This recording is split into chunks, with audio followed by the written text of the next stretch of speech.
ಬ್ರಹ್ಮಶ್ರೀ ನಾರಾಯಣ ಗುರುಗಳ 172ನೇ ಜನ್ಮ ಜಯಂತಿ ಅಂಗವಾಗಿ ಅಖಿಲ ಭಾರತ ಬಿಲ್ಲವರ ಯೂನಿಯನ್ ಹಾಗೂ ನಾರಾಯಣ ಗುರು ವಿದ್ಯಾಸಂಸ್ಥೆಯ ಜಂಟಿ ಆಶ್ರಯದಲ್ಲಿ ಗುರು ಚಿತ್ತಾರ 2026 ದಕ್ಷಿಣ ಕನ್ನಡ, ಉಡುಪಿ ಹಾಗೂ ಕಾಸರಗೋಡು ಜಿಲ್ಲಾ ಮಟ್ಟದ ಚಿತ್ರಕಲಾ ಸ್ಪರ್ಧೆಯನ್ನು ಆಗಸ್ಟ್ 23ರಂದು ಬೆಳಿಗ್ಗೆ 9:30 ಗಂಟೆಗೆ ಮಂಗಳೂರಿನ ಕುದ್ರೋಳಿ ನಾರಾಯಣ ಗುರು ಕಾಲೇಜಿನಲ್ಲಿ ಆಯೋಜಿಸಲಾಗಿದೆ ಎಂದು ಯೂನಿಯನ್ ಅಧ್ಯಕ್ಷ ನವೀನ್ ಚಂದ್ರ ಸುವರ್ಣ ತಿಳಿಸಿದ್ದಾರೆ. ನಗರದ ಪತ್ರಿಕಾ ಭವನದಲ್ಲಿ ನಡೆದ ಸುದ್ದಿಗೋಷ್ಠಿಯಲ್ಲಿ ಮಾತನಾಡಿದ ಅವರು 1912ರಲ್ಲಿ ಬ್ರಹ್ಮಶ್ರೀ ನಾರಾಯಣ ಗುರುಗಳ ದಿವ್ಯ ಉಪಸ್ಥಿತಿ, ಮಾರ್ಗದರ್ಶನ ಹಾಗೂ ಆಶೀರ್ವಾದದೊಂದಿಗೆ ಶಿಕ್ಷಣ ಮತ್ತು ಸಂಘಟನೆಯ ಉದ್ದೇಶದಿಂದ ಅಖಿಲ ಭಾರತ ಬಿಲ್ಲವರ ಯೂನಿಯನ್ ಸ್ಥಾಪನೆಯಾಗಿದೆ.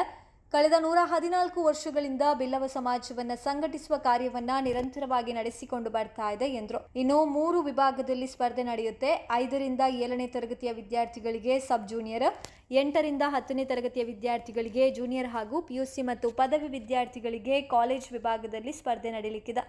ಸಬ್ ಜೂನಿಯರ್ ವಿಭಾಗದಲ್ಲಿ ನಾರಾಯಣ ಗುರುಗಳ ಭಾವಚಿತ್ರವನ್ನು ನೋಡಿ ಪೆನ್ಸಿಲ್ನಲ್ಲಿ ಚಿತ್ರ ಬಿಡಿಸಬೇಕು. ಜೂನಿಯರ್ ವಿಭಾಗದಲ್ಲಿ ಬಣ್ಣಗಳಲ್ಲಿ ಭಾವಚಿತ್ರ ಬಿಡಿಸಬೇಕು. ಕಾಲೇಜ್ ವಿಭಾಗದಲ್ಲಿ ನಾರಾಯಣ ಗುರುಗಳ ಜೀವನದ ಒಂದು ಸನ್ನಿವೇಶವನ್ನು ಬಣ್ಣಗಳಲ್ಲಿ ಚಿತ್ರಿಸಬೇಕು. ಸ್ಪರ್ಧೆಯ ನೋಂದಣಿ ಸ್ಥಳದಲ್ಲೇ ನಡೆಯಲಿದ್ದು ಎಲ್ಲಾ ಸಮಾಜದ ವಿದ್ಯಾರ್ಥಿಗಳಿಗೂ ಮುಕ್ತ ಅವಕಾಶ ಇದೆ. ಸ್ಪರ್ಧಾಳುಗಳು ಶಾಲಾ ಗುರುತಿನ ಚೀಟಿ ಅಥವಾ ಶಾಲೆಯ ದೃಢೀಕರಣ ಪತ್ರ ತರಬೇಕು. 2 ಗಂಟೆಗಳ ಕಾಲ ಸ್ಪರ್ಧೆಗೆ ಅವಕಾಶ ಇರುತ್ತೆ. ಡ್ರಾಯಿಂಗ್ ಶೀಟನ್ನು ಆಯೋಜಕರು ನೀಡ್ತಾರೆ. ಚಿತ್ರಕಲೆಗೆ ಅಗತ್ಯವಾದ ಪರಿಕರಗಳನ್ನು ಕೂಡ ಸ್ಪರ್ಧಾಳುಗಳೇ ತರಬೇಕು. ಪ್ರತಿ ವಿಭಾಗದಲ್ಲಿ ಪ್ರಥಮ ಬಹುಮಾನ 5,000, ದ್ವಿತೀಯ 3,000, ತೃತೀಯ 2,000 ಹಾಗೂ ಚತುರ್ಥ ₹1,000 ಹಾಗೆಯೇ ನಗದು ಬಹುಮಾನ ಜೊತೆಗೆ ಸ್ಮರಣಿಕೆಯನ್ನು ನೀಡಲಾಗುತ್ತೆ. ಪ್ರತಿ ವಿಭಾಗದಲ್ಲಿ 5 ಸಮಾಧಾನಕರ ಬಹುಮಾನಗಳು ಇರುತ್ತೆ.